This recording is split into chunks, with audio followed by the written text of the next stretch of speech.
Araşdırmalara görə bir çox istifadəçi telefonda danışdığı və ya yazışdığı mövzularla bağlı bir qədər sonra danışdıqlarına uyğun reklamlar gördüyünü bildirir. Hətta evdəki söhbətə və ya düşündüklərinə uyğun reklamlar gördüklərini iddia edənlər də az deyil. Bəzən qorxuducu həddə çatan bu təcrübələr çox insanı izlənirikmi deyə düşünməyə vadar edir. Doğrudanmı izlənirik? Rəqəmsal mühitdə nə qədər məxfiyik?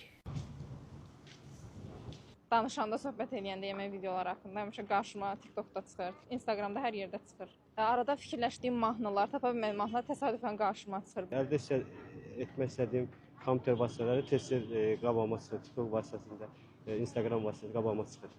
Məsəl üçün arzulanmışam nəsə alım, gözləmişəm endirim olsun. Elə olub həmin büdcətə bir gündən sonra görmüşəm o əşyaya endirim. Ondan hamı şübhələnir ki, həqiqətən hansı mövzudan danışsansa görsən ki, qabağa çıxır. Telefonda çox adamda olur, yaxınlarımlarda da eşitmişəm onu. Evdə dostlarla söhbət edirik, qarşımıza çıxır. Misal üçün it yeməyindən danışmışıq, qabağıma it yeməyinin reklamı çıxır. Ətrafımızda olan mobil cihazlara səsimizə qulaq asmağa özümüz icazə veririk. Onlar qulaq asıb analiz edib, biz nə istəyiriksə onu bizə reklam edirlər. Milyonlarla istifadəçisi olan Instagram platformasının rəhbəri Adam Mosseri bir neçə gün əvvəl sosial mediada geniş yayılan iddialara aydınlıq gətirdi. O bildirdi ki, Instagram istifadəçilərin mikrofonlarına icazəsiz şəkildə daxil olmur. Onları reklam məqsədi ilə dinləmir. O zaman belə bir sual yaranır. Bəs bir neçə gün əvvəl dostlarımızla söhbət etdiyimiz məhsulun reklamlarının qarşımıza çıxması təsadüfi şəkildə baş verir? Mütəxəssislərin fikrincə axtarış tarixçəmiz, kliklədiyimiz linklər, izlədiyimiz videolar və sosial mediada sərgilədiyimiz davranışlar, bütün bunlar alqoritmlər tərəfindən təhlil olunur və nəticədə uyğun reklamlar təqdim edilir. İstifadəçilər bilməlidir ki, bütün sosial şəbəkə izləyicilərinin danışdıqlarının hər birisini serverlərdə saxlamaq bu absurd bir fikir olar. Burada qorxulacaq heç nə yoxdur.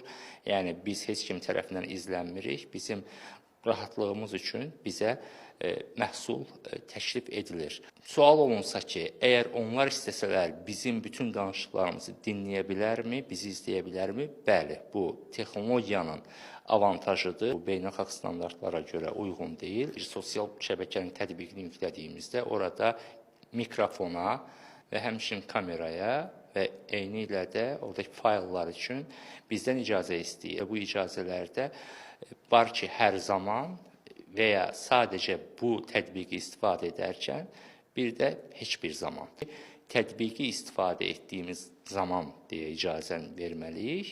Əgər hər zaman versək, tətbiq açıq olmadıqda da onlar mikrofona, kameraya və ya fayllara əlçatan olacaq. Marketinq üzrə ekspert Lamiyə Əliyeva deyir ki, sosial şəbəkələrdə gördüyümüz reklamlar heç də təsadüfi deyil. Sosial platformalar bizim yaşımız, maraqlarımız və davranışlarımız haqqında geniş məlumat toplayır. Bu məlumatlar əsasında marketoloqlar bizə marağımıza uyğun, vaxtında və doğru kanallarla reklamlar təqdim edir. Bizim marketoloqların müştəri davranışlarını analiz edərək yaratdığı kampaniya və reklam təklifləri olur. Bunlarda istər sosial şəbəkə olsun, istər birbaşa marketinq kanallarından SMS, e-mail və yaxud da push bildirişləri əslində burada psixologiyada işə qoşulmuş olur. Çünki insan təkrar gördüyü və onun maraq dairəsinə uyğunlaşdırılmış mesajlara daha tez reaksiya verirlər. Bu strategiyalar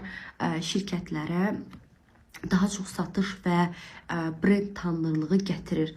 Hüquqşünas Ramil Süleymanov bildirir ki, proqramlar istifadəçilərin məlumatlarını toplayıb paylaşır, amma bu zaman istifadəçilər özləri tətbiqlərə icazə verirlər. Onun sözlərinə görə fərdi istifadəçilər hüquqlarını müdafiə edə bilər, amma bu proses həm uzun, həm də baha olduğundan təbii olaraq çox adam buna üstünlük vermir. Azərbaycan Respublikasının Konstitusiyasının 32-ci maddəsinin 3-cü hissəsində qeyd olunur ki, şəxsin özünün razılığı olmadan onun barəsində hər hansı bir məlumatın toplanılmasına, ötürülməsinə yol verilmir.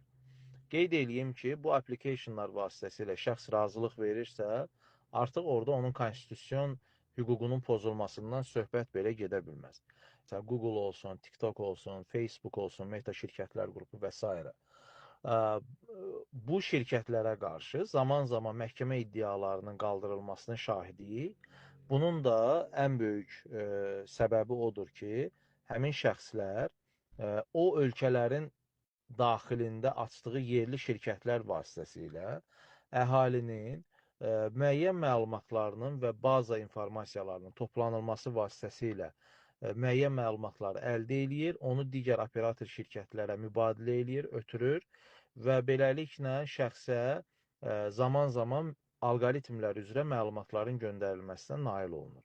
Bu səbəbdən də mən hesab edirəm ki, indiki halda Azərbaycan dövlətinin həmin şirkətlərə qarşı hər hansı bir şəkildə iddialar qaldırılması mümkün deyildir. Çünki həmin şirkətlərlə Azərbaycan dövlətinin arasında beynəlxalq müqavilələr mövcud deyil. Şəxslər özləri fərdi qaydada həmin korporasiyalara qarşı iddialar qaldıra bilər. Ekspertlər vurğulayır ki, istifadəçilər tətbiq icazələrinə diqqətlə yanaşmalı və məlumatların idarə olunmasında fəal olmalıdırlar. Bu isə həm hüquqlarımızın müdafiəsinə, həm də rəqəmsal dünyada daha təhlükəsiz və məlumatlı hərəkət etməmizə zəmin yaradır.